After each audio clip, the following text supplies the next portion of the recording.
Hello my dear learners, welcome to IAS short short. मेरा नाम है मयूरी भागवानी एंड आज की डेट है 4 दिसंबर 2022। आज के जितने भी इम्पोर्टेंट करंट अफेयर्स हैं, न्यूज़ में हैं या न्यूज़ आर्टिकल्स जो भी आए हैं द हिंदू या द इंडियन एक्सप्रेस में, उन सभी को एनालाइज करेंगे आज के इस डेली न्यूज़पेपर एनालिसिस में। शुरुआत करेंगे आज के सेशन की, लेकिन पहले बता दूं कि आप हमसे इन सभी मीडियम्स के थ्रू कनेक्ट कर सकते हो एंड सिर्फ 176 डेज बचे हैं हमारी यूपीएससी प्रीलिम्स में। कोशिश करिए कि आपका फेस इस तरह का ना बने जब आप प्रीलिम्स का पेपर देखें। Okay, today's pinch of positivity says just like the moon we go through phases. हमारी लाइफ में कई सारे फेजेस होते हैं। ऐसा नहीं होता कि कोई हमेशा ही चार्ज अप रहे, कोई हमेशा ही सो मच एनर्जेटिक रहे, हमेशा ही एम्बिशियस रहे, हमेशा ही मोटिवेटेड रहे। कई बार ऐसा होता है कि हमारी लाइफ में कई सारे लोज आते हैं, कई सारा डीमोटिवेशन हमको फील होता है, कभी कभी सेल्फ डाउट भी खेल लेता है।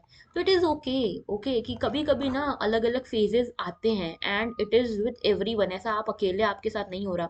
तो we should start embracing them, ठीक है, instead of running away from them we should start embracing them because those are also the part of our personality. Okay, ये हमारी पर्सनालिटी का पार्ट है। और देखो, किसी की भी पर्सनालिटी जो है अगली नहीं होती। सभी लोगों की पर्सनालिटी बहुत ही सुंदर, बहुत ही ब्यूटीफुल होती है। और उन सभी चीज़ों को जो ब्यूटीफुल बनाते हैं, ये सारे फेजेस बनाते हैं। हाँ, करना ये है कि एम्ब्रेस करो ये सारी चीज़ों को कि ठीक है, इट इज़ ओके, अगर ऐसा फील हो रहा है ठीक है, लेकिन इससे हमको बाहर भी आना है।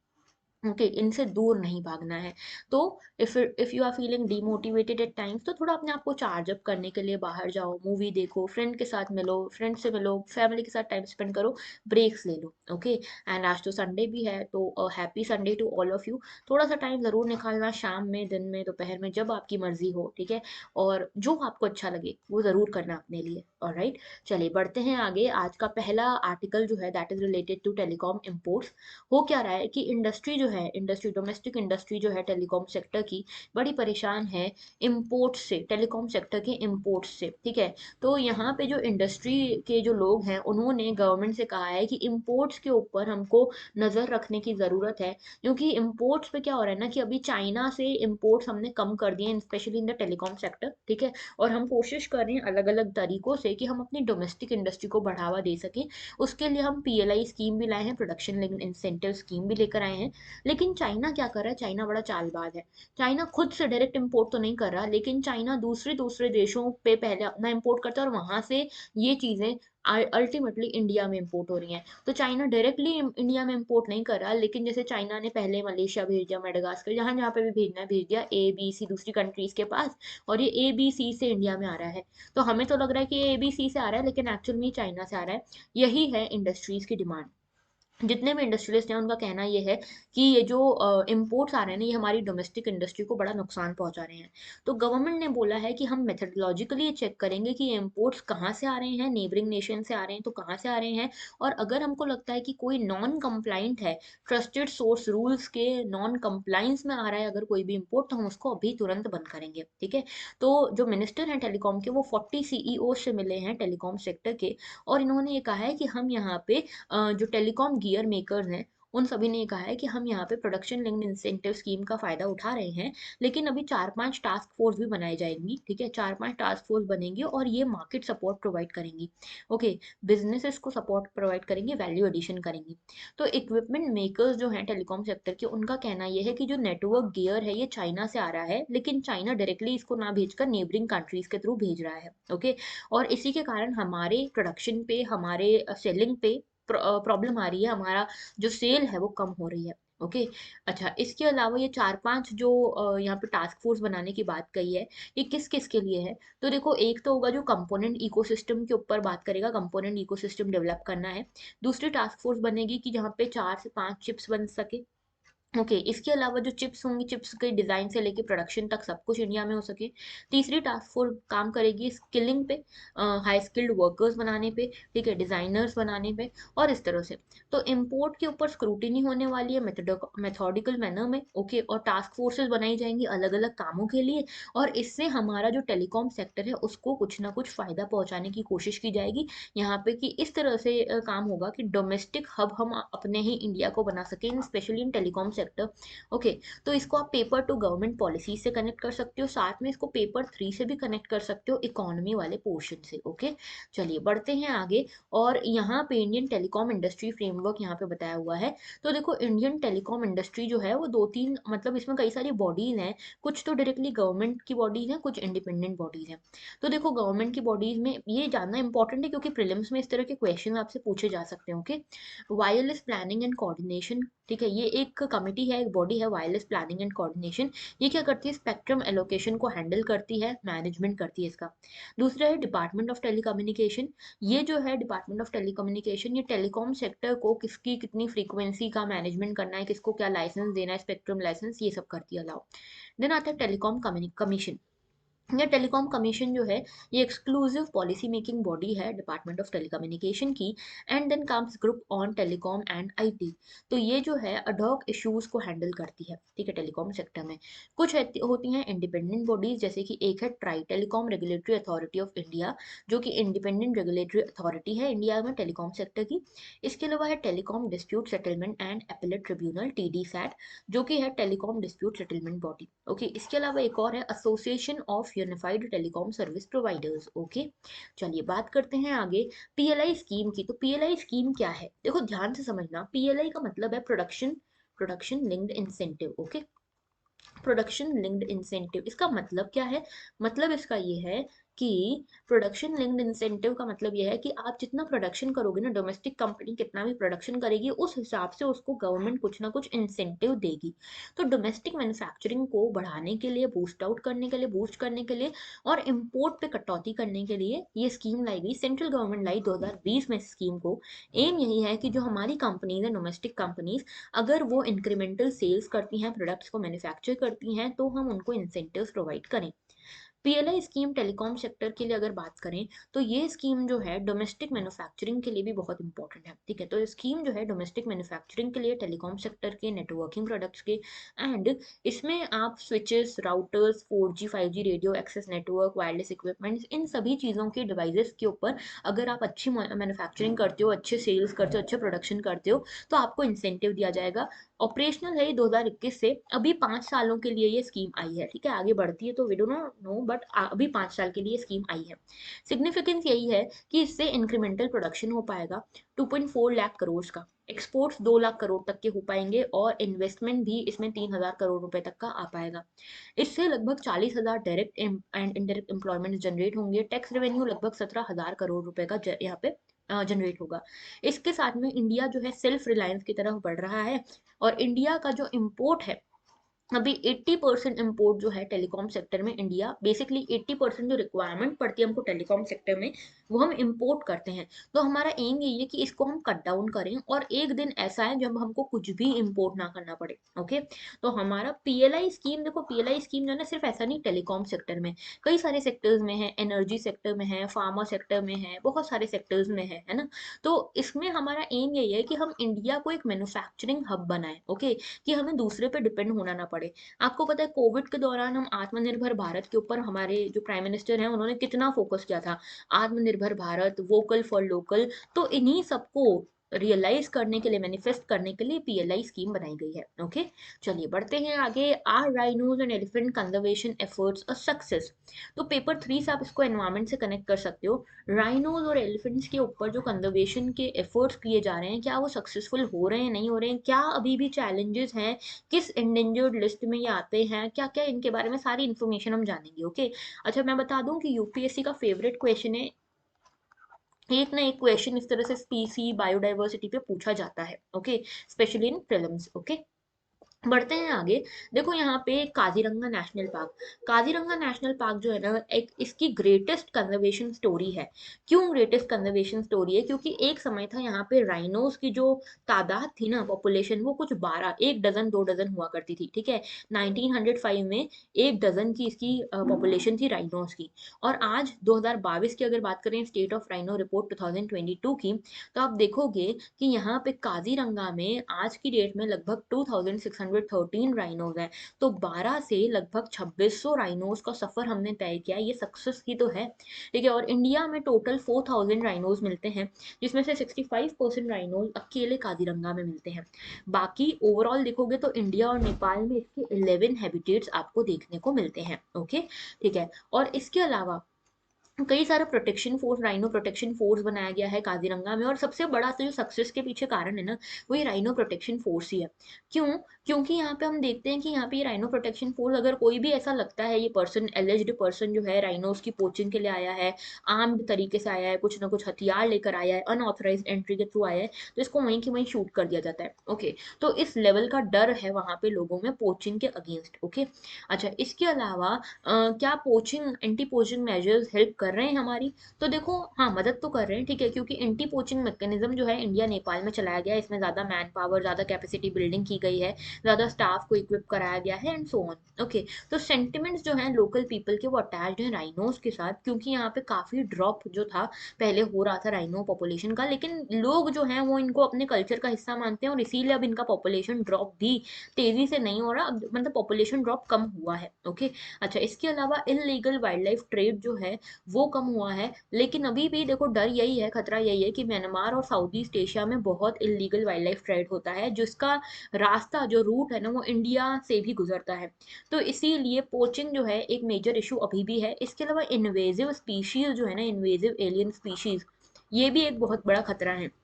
यानी कि मान लो काजीरंगा नेशनल पार्क, वहां पे जो नेचुरली वेजिटेशन है, वाइल्ड लाइफ है, वो तो ठीक है, लेकिन अगर कोई बाहर से आई है और ऐसी स्पीशीज है जो खुद बढ़ती जा रही है और यहाँ की नेटिव स्पीशीज को खत्म करती जा रही है, वो होती है इन्वेजिव एलियन स्पीशीज। और इनके कारण भी जो यहाँ पे राइनोज हैं, इनका हैबिटेट डिस्ट्रॉय हो रहा है, ये भी एक मेजर कारण है। ओके, इसके अलावा इंडिया की बात करें तो सॉरी, एलिफेंट्स की बात करें तो एलिफेंट्स में आप देखोगे इंडिया में टोटल एशियन एलिफेंट्स जितने भी हैं उसके 60% एलिफेंट्स इंडिया में हैं। ओके, लास्ट काउंट 2017 में हुआ था, जिसमें पाया गया कि 29,964, लगभग 30,000 एलिफेंट्स हमारे देश में हैं। ओके, और ये नंबर ऑफ एलिफेंट्स जो है इंडिया में, ये इंक्रीज हुआ है कुछ सालों में।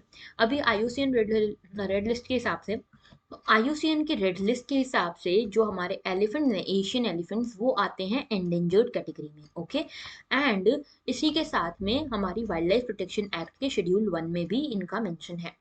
चैलेंजेस क्या हैं एलिफेंट कंजर्वेशन में? तो देखो, देखा जाता है कि ये जो लैंड ड्वेलिंग लार्जेस्ट मैमल है, उनको अभी भी पोचिंग और ह्यूमन एनिमल कॉन्फ्लिक्ट का शिकार होना पड़ता है। ठीक है, आइवरी के लिए बहुत ज्यादा पोचिंग होती है, जो इनके दांत होते हैं ना, दांत, उसमें आइवरी पाई जाती है, और उसके लिए इनकी अभी भी बहुत पोचिंग होती है, लेकिन चलो कम हो रही है।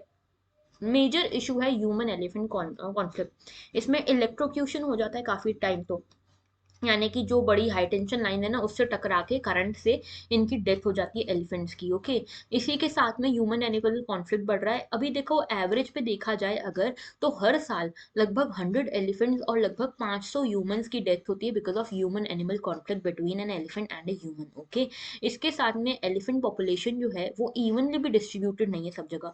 साउथ इंडिया में ज्यादातर आपको इसकी पॉपुलेशन देखने को मिलती है, कर्नाटका, केरला, आंध्रा, तमिलनाडु, इन सभी एरियाज में लगभग 44% ऑफ इंडियाज पॉपुलेशन एग्जिस्ट करती है। और जो एलिफेंट हैबिटेट्स हैं वो भी फ्रेगमेंटेड है। ठीक है, और यहाँ पे कहीं कहीं पे रेलवे लाइंस बीच में बिछा दी गई हैं, पावर इंफ्रास्ट्रक्चर बिछा दिया गया है, तो इसका भी ये भी रीजन बनता है ह्यूमन एनिमल कॉन्फ्लिक्ट का।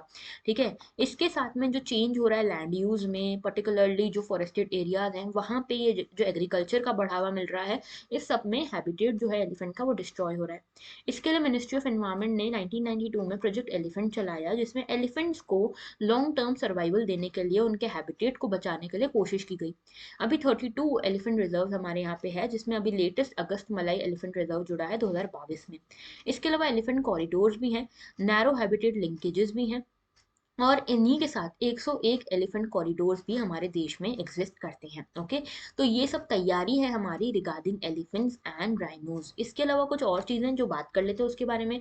अगर राइनोज की बात करें तो देखो, एक तो हमने बात करी, हमारे यहाँ पे मिलता है ये ग्रेटर वन हॉर्न राइनो। ठीक है, ये हमारे काजीरंगा में मिलता है, और ये हमारे देश में मिलने वाला सबसे बड़ा और सबसे मतलब हमारे देश का जो राइनो वो ये है, one greater one horn rhino. Okay, इसके अलावा 5 प्रजातियां, 5 स्पीशीज आपको राइनोज में मिलेगी। ओके, एक है व्हाइट राइनो जो कि अभी 15,000 लगभग 16,000 पॉपुलेशन पे पहुंच गया है। इसकी पॉपुलेशन डिक्रीज हो रही है, नियर थ्रेटेंड कैटेगरी में ही आएगा। देन आता है हमारा ग्रेटर वन हॉर्न राइनो जो 4,000 के आसपास पॉपुलेशन है और मोस्टली इसकी पॉपुलेशन इंडिया में ही आपको मिलती है। ओके, और ये जो है वल्नरेबल कैटेगरी में आता है, इसकी पॉपुलेशन फिर भी बढ़ रही है। ओके, देन है ब्लैक राइनो, ये आपको दिखता है अभी 6,000 के आसपास इसकी पॉपुलेशन है, क्रिटिकली एंडेंजर्ड है, इसकी भी पॉपुलेशन बढ़ रही है। जावन राइनो एंड सुमात्रन राइनो, इनकी तो बहुत ही बुरी हालत है, देख रहे हो 76 और 80 से भी कम इनकी पॉपुलेशन बची है, क्रिटिकली एंडेंजर्ड है दोनों आईयूसीएन के हिसाब से। जिनको नहीं पता आईयूसीएन के बारे में बता दूं, international union for conservation of nature इसका पूरा नाम है। 9 कैटेगरीज इसके रेड डाटा बुक में आती हैं। रेड डाटा बुक जो है बेसिकली बात करता है कि कौन कितना अभी एक्सटिंक्शन के आसपास है। ठीक है, तो इसके लिए ये 9 कैटेगरीज बनाई गई हैं, जिसमें 3 जो है हमारे जो राइनोज हैं वो क्रिटिकली एंडेंजर्ड में है, ब्लैक राइनो, जावन एंड सुमात्रन। बाकी व्हाइट वाला जो है near threatened and great one horn rhino जो है वल्नरेबल में आता है। ओके, बात करते हैं आगे। तो ये 5 स्पीशीज के बारे में तो मैं आपको बता चुकी हूँ। ये जो ग्रेट वन हॉर्न राइनो है इसको इंडियन राइनो भी कहा जाता है। वन हॉर्न और टू हॉर्न की बात करें तो black, white and Sumatran rhino जो है ये 2 हॉर्न वाले हैं। बाकी जावा और ग्रेट वन हॉर्न राइनो जो है ये 1 हॉर्न वाले हैं। ठीक है, इसके अलावा आईयूसीएन की रेड लिस्ट की बात करें तो मैं बता चुकी हूँ कि हमारा 1 हॉर्न राइनो वल्नरेबल है। ओके, चलिए बात करते हैं आगे। तो पोचिंग हो रही है बहुत ज्यादा राइनोस की, और इसके चक्कर में राइनोस का नंबर कम हो रहा है। राइनोस के जो हॉर्न्स है ना उनको मेडिसिनल पर्पसेस के लिए बहुत इंपॉर्टेंट माना जाता है। तो पोचिंग सबसे ज्यादा साउथ अफ्रीका में हो रही है। ओके, इसलिए आप देखते हो साउथ अफ्रीका के आसपास वाले जो राइनोज हैं उनकी हालत खराब ही है। देन इंडिया जो हैबिटेट है ग्रासलैंड में मिलता है अफ्रीकन राइनोस। ठीक है, ग्रासलैंड वगैरह में मिलते हैं, और ये मेजरली अफ्रीकन राइनोस के बारे में ये आर्टिकल, ये वाला जो पर्टिकुलरली स्लाइड है वो है। देख लो ना, 2 हॉर्न है ये। हमारा तो 1 हॉर्न वाला है जो उसमें एक ही हॉर्न रहता है, 2 हॉर्न नहीं है इसमें। ठीक है, चलो राइनो कंजर्वेशन की बात करें तो हमने इंडियन राइनो विजन बनाया है 2020 का। ठीक है, इसमें कई सारे डिपार्टमेंट्स, कई सारे लोग हमारी मदद कर रहे हैं। Assam forest department, Bodoland territorial council, wild life fund for India, international rhino foundation and US fish and wild life service. Okay, इसके अलावा साइट्स के अपेंडिक्स 1 में आता है हमारा राइनो। ओके, एंड लगभग 85% जो पॉपुलेशन है टोटल 1 हॉर्न राइनो की इंडिया में है। ठीक है, कुछ कुछ नेपाल में भी है। 75% जो इंडिया में पॉपुलेशन है उसकी 75% आसाम में मिलती है। ठीक है, वल्नरेबल कैटेगरी में ये है। ऑलराइट, चलिए इसमें जो इंडियन राइनो विजन 2020 है ना, तो एम ये था कि 2020 तक हमको 3,000 से ज्यादा पॉपुलेशन इसकी करनी है। ओके, जो हम कर चुके हैं, 4,000 हमारे यहाँ पे पॉपुलेशन अभी चल रही है राइनोस की। इसमें इंडिया और नेपाल की गवर्नमेंट ने भी काम किया है world wide fund of nature के साथ मिलकर राइनोस के कंजर्वेशन के लिए। एलिफेंट्स की बात करें तो देखो Asian elephant and African elephants, पहले फोटो दिखा देती हूँ आपको। देख रहे हो, ये है अफ्रीकन, ये है एशियन। तो देखो दिखने में भी बहुत डिफरेंस है। एक तो ये दांत का फर्क है, टस्क का फर्क है ना। इसके अलावा ये देख रहे हो ईयर्स इसके कितने बड़े और इसके कितने छोटे हैं, तो एक इसका डिफरेंस है। और ये जो अफ्रीकन एलिफेंट है ना, थोड़ा सा ज्यादा बल्कि रहता है बॉडी में as compare to Indian elephant, Asian elephant. Okay, तो ईयर्स जो है लार्ज है अफ्रीकन के, और जो एशियन है उसके छोटे ईयर्स हैं। ट्रंक टिप की बात करें तो टू फिंगर्स हैं यहाँ पे ट्रंक टिप में, यहाँ पे। ओके, और ना यहाँ पे आप देखोगे 1 फिंगर है ग्रास्पिंग के लिए इधर। उसके अलावा हेड बात करें तो सिंगल डोम आपको देखने को मिलता है। ये देख रहे हो, ये सिंगल डोम आपको देखने को मिलता है इसमें अफ्रीकन एलिफेंट में, जबकि यहाँ पे आपको डबल डोम देखने को मिलता है एशियन में। हाइट जो है वो इनकी बड़ी होती है अफ्रीकन वालों की, एशियन की छोटी होती है। वेट भी अफ्रीकन वालों का ज्यादा होता है, एशियन का छोटा होता है। ओके, अच्छा इसके अलावा ग्लोबल पॉपुलेशन, अच्छा एशियन एलिफेंट आपको इंडिया, सुमात्रा और श्रीलंका में मिलेंगे। 20,000 से 40,000 में इनकी पॉपुलेशन है। लगभग इंडिया में 28,000 से 30,000 कुछ अभी पॉपुलेशन चल रही है एलिफेंट्स की, जिसमें से 25% तो केरला में ही है। आईयूसीएन की रेड लिस्ट के हिसाब से एंडेंजर्ड है, शेड्यूल 1, और शेड्यूल 1 में लाई करता है ये साइट्स में भी and wild life protection act में भी। अफ्रीकन एलिफेंट में देखोगे तो सवाना एलिफेंट है, फॉरेस्ट एलिफेंट है, बहुत सारे इसके भी टाइप्स हैं।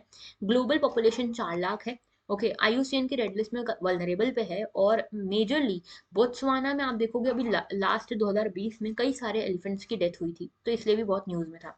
प्रोजेक्ट एलिफेंट 1992 का हमारा एक इनिशिएटिव है, जिसमें हमने कोशिश करी थी कि एलिफेंट्स को भी बचाया जाए, जैसे टाइगर्स को हम बचा रहे हैं। तो टाइगर्स बचा रहे थे तो साथ में एलिफेंट्स भी हमने बचाने की कोशिश करी, और ये एक सेंट्रली स्पॉन्सर्ड स्कीम थी। ओके, बढ़ते हैं आगे नेक्स्ट इशू की तरफ। चीता and tigers the saga of big cats in India. तो ये भी एनवायरनमेंट एंड कंजर्वेशन से रिलेटेड टॉपिक है जो आया था आज के द हिंदू में। मुद्दा ये है कि भाई इंडिया में जो है चीता अभी नए नए लाए गए, ठीक है। चीता हमारे यहाँ पे एक्सटिंक्ट हो चुके थे इंडिया में, तो ठीक है, और अभी अभी इसको लाया गया नामीबिया से लाकर इंडिया में। जो इंडिया का मध्य प्रदेश का Kuno Palpur wild life sanctuary है वहां पे इसको लाया गया है, नामीबिया के लगभग 6 चीतास को। अभी धीरे धीरे करके इसको ओपन किया जा रहा है, धीरे धीरे करके बाहर डाला जा रहा है, मतलब वाइल्ड लाइफ में इनको इंट्रोड्यूस करवाया जा रहा है। अभी जो है क्वारंटीन जोन में इनको रिलीज किया गया था। तो ये चीता जो थे 5 फीमेल्स थे और 3 मेल्स थे, लगभग 8 यहाँ पे चीता आए इंडिया में, ओके। और यहाँ पे ये सुपरविजन के साथ आए हैं सारे के सारे। यहाँ पे एकदम इनको ऐसा नहीं कि इंडिया में आए और इनको वाइल्ड लाइफ में छोड़ दिया, धीरे धीरे अडाप्ट भी करवाना है ना। तो इस अडाप्टेशन के लिए बोमा टेक्निक यहाँ पे यूज हुई थी। बोमा टेक्निक एक एनक्लोजर है जिसके थ्रू क्या होगा कि यहाँ पे ओपन जगह तो मिलेगी, वाइल्ड लाइफ में घूमने फिरने को तो मिलेगा यहाँ पे चीता को, लेकिन सीधे इनको एकदम ऐसा नहीं कि इनकी बाकी कम्युनिटी के साथ इनको कंपटीशन में डाल दिया जाए। अभी इनको अडाप्ट करना है ना। तो यहाँ पे इनको बफेलो मीट सर्व किया जा रहा था। फिर धीरे धीरे यहाँ पे चीताज ने खुद से प्रे करना शुरू किया, खुद से शिकार करना शुरू किया। तो अभी इनको धीरे धीरे करके बाहर छोड़ा जा रहा है वाइल्ड लाइफ में, ओके। अच्छा, एक एक एनिमल के साथ ट्रैकिंग टीम इन्वॉल्व है अभी यहाँ पे, और चीता कंजर्वेशन फंड भी बनाया हुआ है जिसके अंदर काम किया जा रहा है। टाइगर की बात करें तो टाइगर हर 4 साल में पॉपुलेशन को यहाँ पे ट्रैक किया जाता है, टाइगर सेंसस होता है। लार्ज जो लेटेस्ट एस्टिमेट है उसके हिसाब से अभी 2967 टाइगर्स हमारे देश में है, ठीक है। और ये जो है 6% पर एनम से इंक्रीज हो रहे हैं इसकी पॉपुलेशन, ओके। अच्छा, ये जो नंबर्स है एस्टिमेटेड, ये सोफिस्टिकेटेड सिस्टम्स को यूज करके निकाला गया है।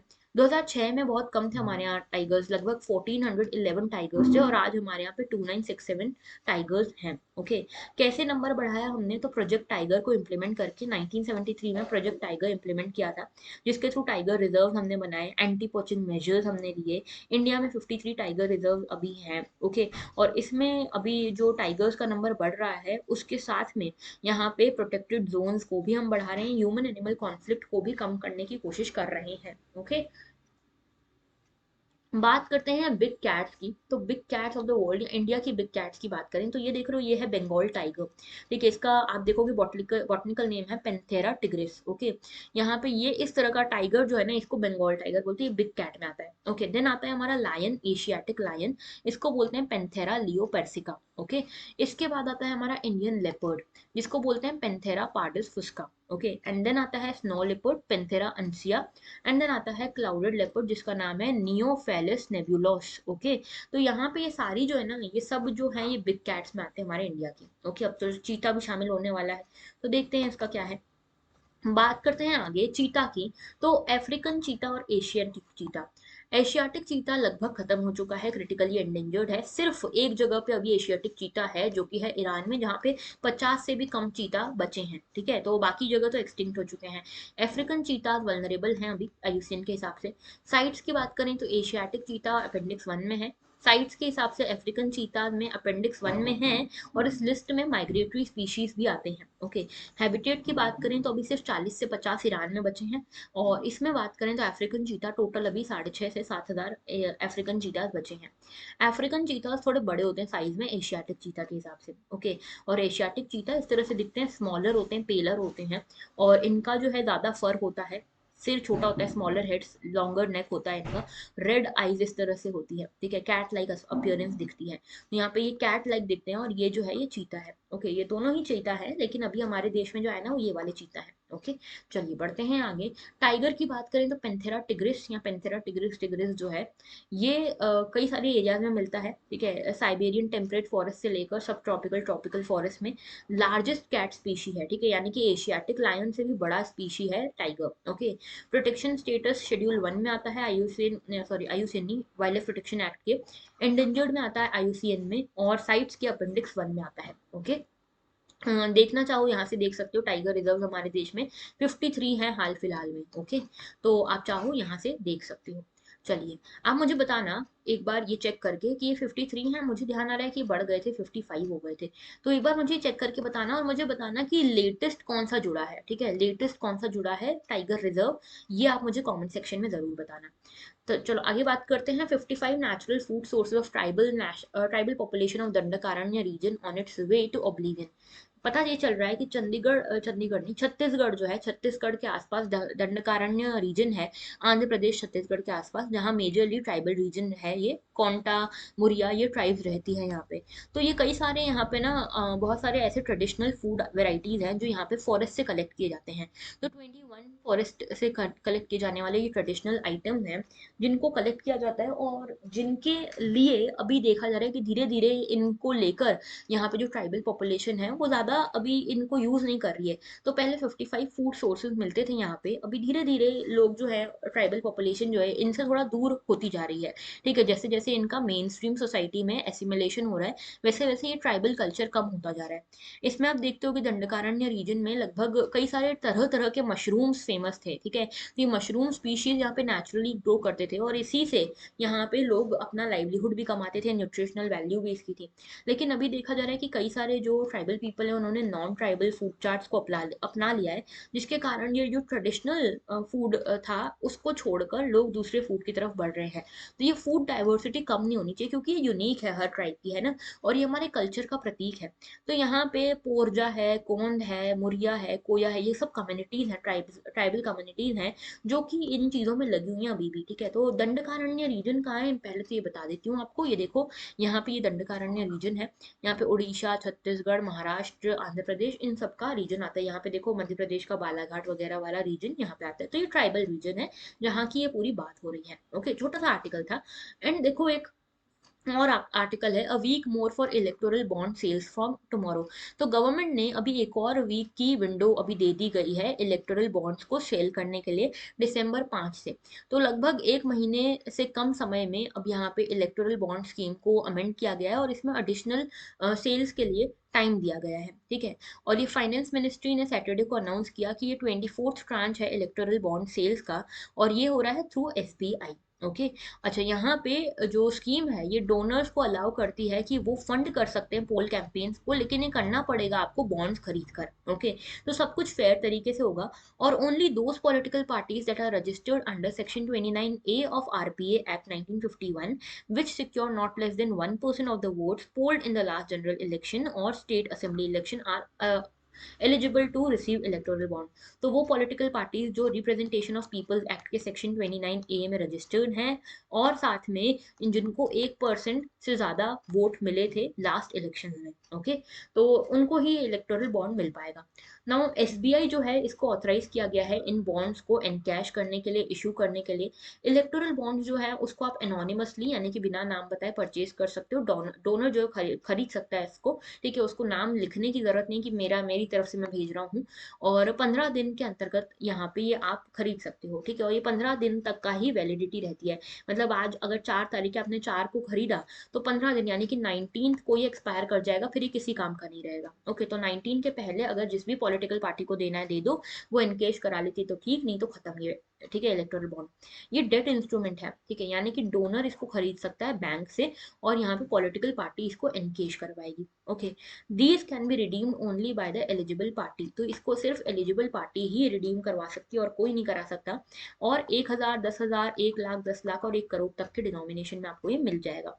ये बॉन्ड जो है हर इंडियन सिटीजन के लिए अवेलेबल है।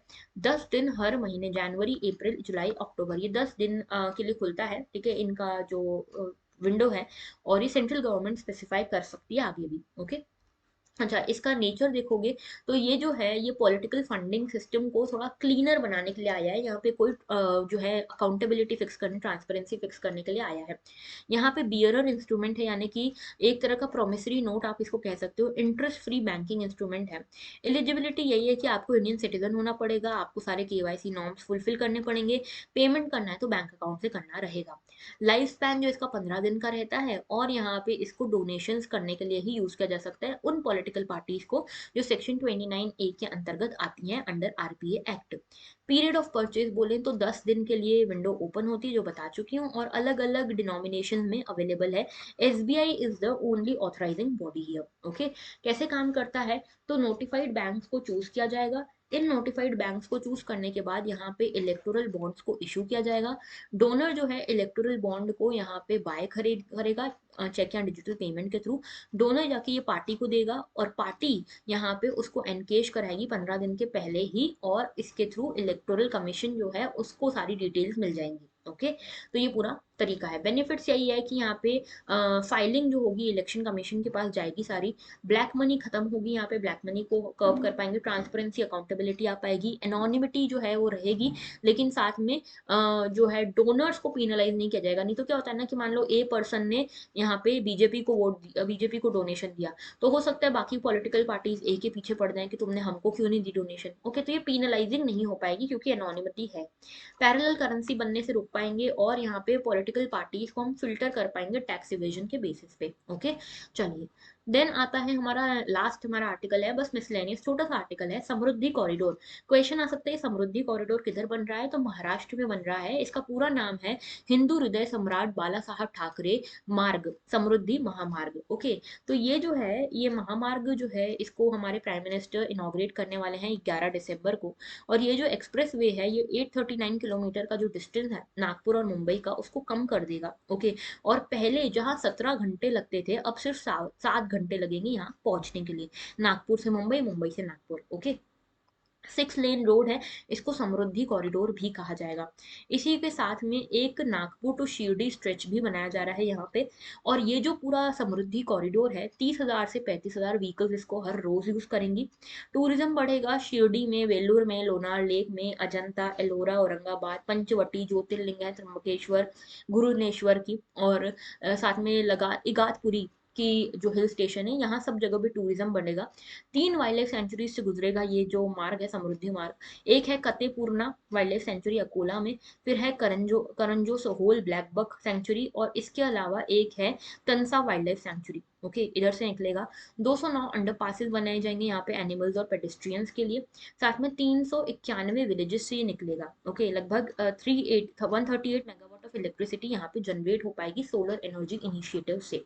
तो समृद्धि मार्ग बस इतना बताना था मुझे, कहाँ पे बन रहा है, महाराष्ट्र में बन रहा है between Nagpur and Mumbai. Okay, चलिए तो आज के लिए इतना ही था। ये क्वेश्चन है आपका सीसैट का, इसका आंसर जरूर से देना मुझे कमेंट सेक्शन में कि 100 से 500 के बीच में कितने नेचुरल नंबर ऐसे हैं जो 9 के भी मल्टीपल्स हैं। ओके, चलिए तो आज का इतना ही था। अगर आप अपनी परफॉर्मेंस चेक करना चाहते हैं तो मुझे सीसैट का आंसर भी देना और ये भी बताना कि लेटेस्ट टाइगर रिजर्व कौन सा जुड़ा है। Okay, so that was all. अगर लेक्चर अच्छा लगा तो लाइक जरूर करना, शेयर जरूर करना, कमेंट जरूर करना एंड सब्सक्राइब करना तो बिल्कुल मत भूलना।